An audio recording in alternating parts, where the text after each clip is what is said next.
Le fait que le Seigneur Jésus dû suivre le chemin de la croix n'est pas un argument contre l'amour de Dieu pour lui. La souffrance, les abaissements, l'humiliation, ceci n'est pas une contradiction. Ce n'est pas un démenti à l'amour du Père. Joseph souffrit-il?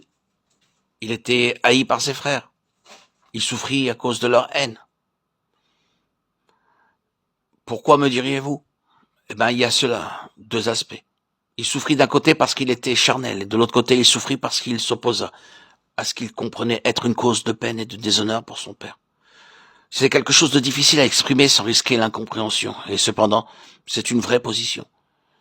Celui qui est réellement en accord avec la loi de l'esprit de vie et en qui peut opérer cette loi aura un discernement spirituel à l'égard de ce qui est encore charnel, même dans les enfants de Dieu, dans la famille du Père.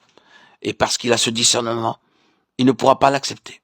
Il devra le répudier, il devra s'opposer à tout ce qui est charnel parmi le peuple de Dieu. Et dès que l'on fera cela, on sera jugé, regardé comme ce croyant supérieur. On sera retranché, mis de côté, on sera rejeté, on deviendra un objet de raillerie, de reproche. Et ce sera la souffrance.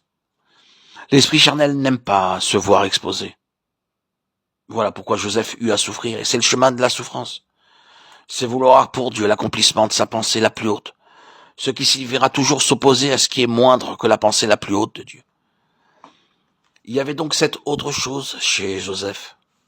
Ses aspirations étaient trop élevées, son cœur voulait un trône, il avait des rêves pour une vie de gouvernement. Mais ses principes sont enveloppés dans une histoire très humaine. Le Seigneur ne présente pas des peintures artificielles. Si nous écrivions cette méditation pour en faire ressortir les principes spirituels, nous l'écririons tout différemment. Le Seigneur, lui, nous dit cette histoire en termes très humains. Et il permet que nous ayons tous les détails de la façon maladroite dont Joseph agit à l'égard de ses frères. Et cependant, caché derrière cette histoire très humaine, dans laquelle paraissent tous les défauts de Joseph, alors même qu'il désire les choses les plus élevées, cachées derrière l'histoire humaine, il y a des principes. Derrière ses rêves et le récit qu'il en fait, il y a un principe. Derrière ce récit, le trône est en vue. Et le trône est l'intention, le but de Dieu pour ceux qui veulent le suivre jusqu'au bout. Le trône est la destinée que Dieu réserve à cette vie qui est venue de lui-même. Elle doit, si elle a sa propre voie, revenir à sa source. Elle doit retourner à celui duquel elle est sortie. La seule chose qui puisse retourner à Dieu, c'est sa propre vie. Celle qui est de Dieu lui-même et rien d'autre. Cette vie nous a été donnée pour nous faire parvenir par le chemin de la souffrance, qui nous sanctifie jusqu'au trône. C'est la destinée de cette vie et c'est ce principe qui causa l'affliction de Joseph. Oh, cette vie régnante, cette vie du trône, cette vie triomphante, quelle hostilité elle provoque. Vous pensez évidemment être quelque chose de spécial, quelque chose de meilleur et de plus élevé que tout le reste. C'est dans cette tenue que l'on vous tournera en dérision.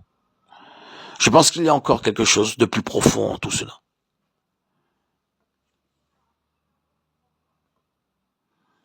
Et il s'agit de toute évidence de l'animosité de Satan contre cet instrument choisi.